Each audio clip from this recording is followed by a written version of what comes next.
Trying to keep my losses small, taking a few scalps, and unfortunately, a trade on VXX. The SPY is very unpredictable. Let's talk about that today on Market Open Trading.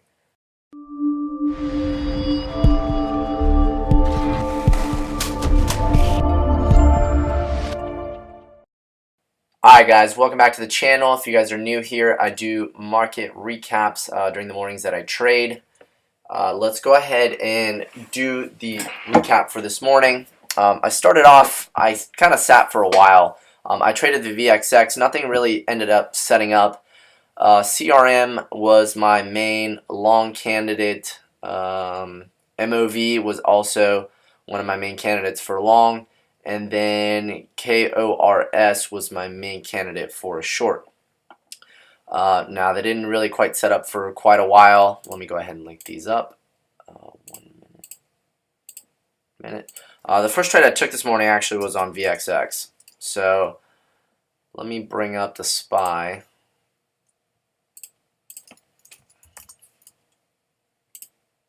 On the 5 minute. So my initial thought was that we're going to move to the downside. So this morning, as I saw it, we started going up, and I saw this candle where it started selling off. And I told myself, if it breaks below the 270.58 mark, I think we're going to start heading to the downside. We have a gap to close, basically, to the downside all the way down here at 269. So when it broke below that, I went ahead and got long on VXX at, what did we get long at? We got long at 237, so right at 953. So let me go ahead and put this on the 1 minute. Probably somewhere right around here. 953. My initial thought process, I really wanted to get in over 37.20. And with the stop down here at 37.93, but it didn't end up working that way because as the SPY came down and I heard the bell go off, which was my alert telling me it broke down below, I went ahead and pushed the button. I got in. I ended up getting filled at 37.32. So instead of risking 1.5 or so, I actually ended up losing or risking 2 to 1, which was not really what I wanted to do. But as you can see, it came up. It never went over the highs on VXX. If you guys don't know what VXX is, it's an ETN, exchange traded note, volatility index. So it goes the opposite way of the SPY, but it goes twice as fast. So if the SPY starts going to the downside, VXX starts going up. You'll notice that if I switch it over to the 5 minute, it's the complete opposite. So big red candle, big green candle. Green, green, green, red, red, red. So complete opposite. So unfortunately, like I said earlier, the SPY is unpredictable. So it can break below the highs, below the lows, and then it could just head back towards the highs. It's really because it's comprised of 500 different stocks, so it doesn't necessarily have a specific trend. Some way heavier than others. On the stocks or on the SPY, which is an ETF, exchange traded fund. It's just a bunch of them. So it's a little hard to predict. Typically when you have a gap to close on the downside and you start trending towards the lows, then it starts breaking down. But unfortunately, it had other plans today. So as you can see, it actually started heading up higher. I got kicked out of VXX right at 10.14. Held it for a little while. So it ended up being down $205 on that. Then my next trade was on CRM. Like I said, CRM earlier was my main candidate for a long. And I noticed that the SPY, after I got kicked out of VXX, it was starting to break up to the upside. So I went back to CRM to see what kind of pattern it was developing. And I ended up seeing this hammer doji. Hammer is, especially a green hammer, candle is usually very bullish. So I was thinking, okay, well, we might start heading up towards the upside. I'm going to go ahead and get in long here over 129.50, risk about 80 cents or so, and I'm going to play it by ear. Really, if I need to cover some by the 9 moving average, I'll do that, but ultimately my target is going to be VWAP. I thought it basically had done selling off.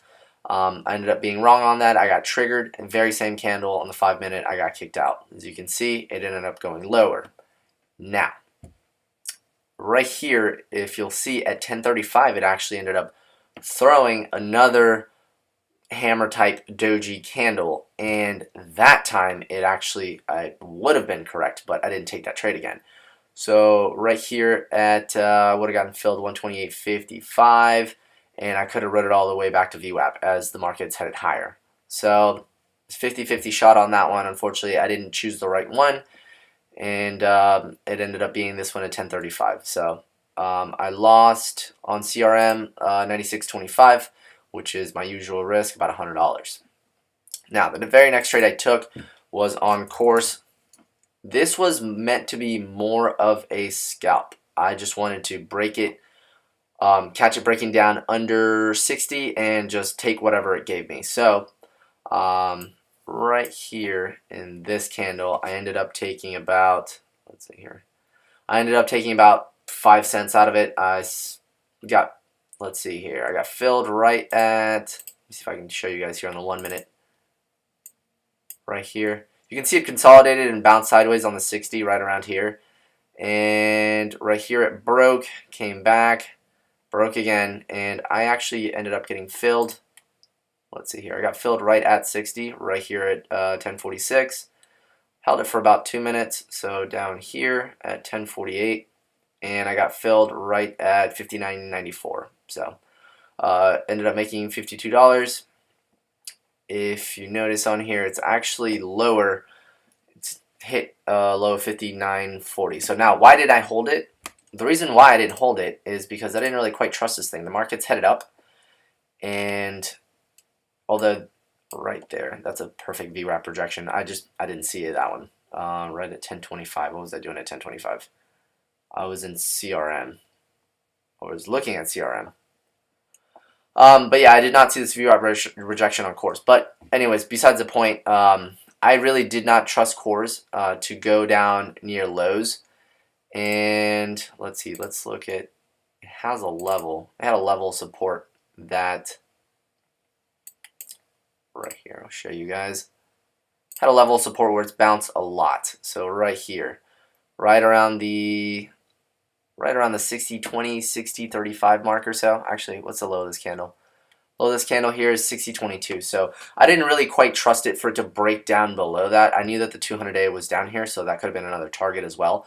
But if you notice, it's bounced here, here, here, here, here. It's bounced there 4 or 5 times before, and on this one, 6. So it's bounced there 6 times before. What are the odds that it's going to break down and actually hold below that? So I didn't really think the odds were really too great, so that's why I wanted to scalp it right under 60. Let's see. Next trade I took was on DKS. I ended up missing the flag on this. DKS was also one of my main candidates for long. If you can see here, it's gapping up above this resistance, and the next level was right around here at 38.30. So, which is kind of where it's at right now. Last trade I took,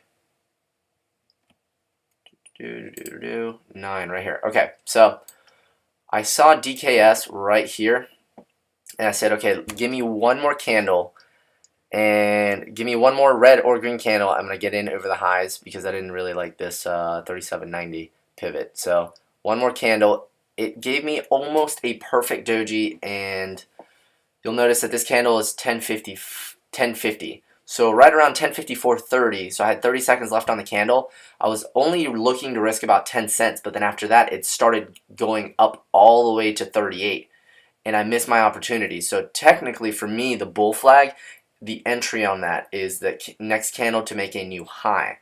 I didn't want to get in up here at 37.90 with a stop down here at 37.63. I was not prepared to do that. I was already sized for a 10 to 12 cent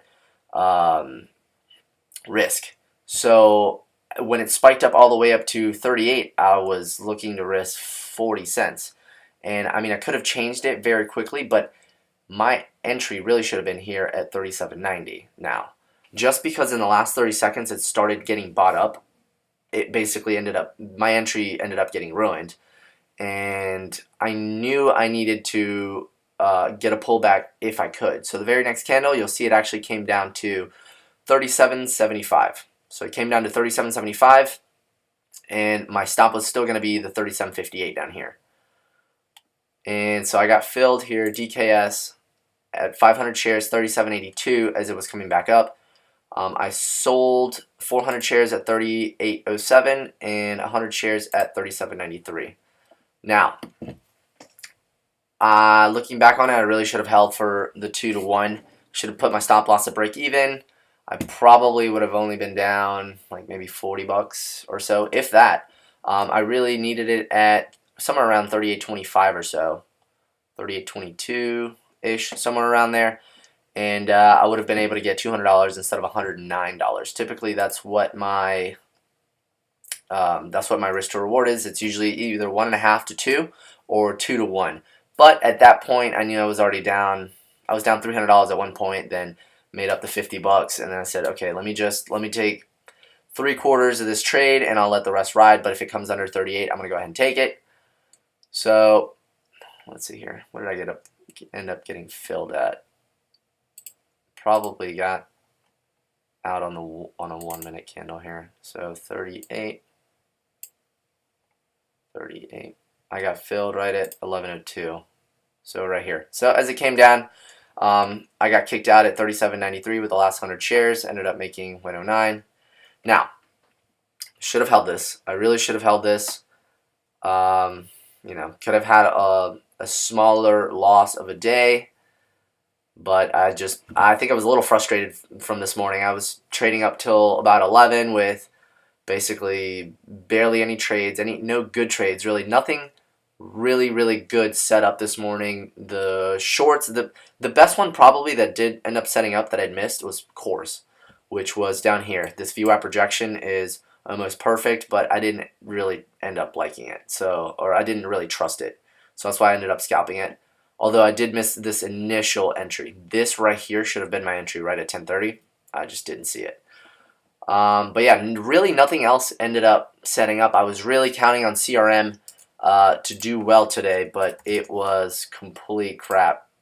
It ended up selling off very early on, and it never really gave me a chance to try and get into it. So the only trade I took on it was this subpar hammer, which ended up not working out. Lost $100. Really should have gotten in down here now.